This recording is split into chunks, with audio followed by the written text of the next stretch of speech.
Law firms have had to be more and more competitive in today's market, and one of the ways that they've handled this is by hiring different kinds of attorneys than they might have in the past. There's a need sometimes to have someone who can do legal work but bills out at a lower rate, and so we see the temporary or contract attorney as a growing phenomenon. And law firms will bring these kinds of attorneys on in differing numbers and for different times, so we need to design a very different kind of space. The traditional law firm office space was not very flexible, but for contract attorneys we need to make a denser environment, much more like we would see for something like a technology company or even a call center. We often use a benching type seating system for them, and we need to be able to make the space flexible and modular so that if we have 20 people in it on one day and 40 in on the next day, the space can gracefully accommodate that.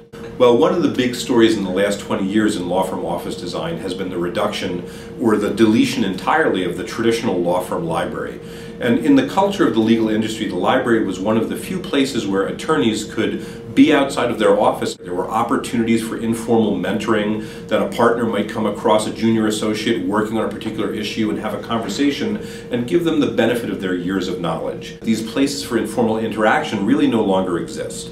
So the challenge for us as designers has been, what can we do to replace that? And we found a number of things. Sometimes on a practice floor, extending a pantry or an informal meeting area can provide a place for exactly those sorts of informal interactions to happen. And we know from our work with other industries that these things are very valuable.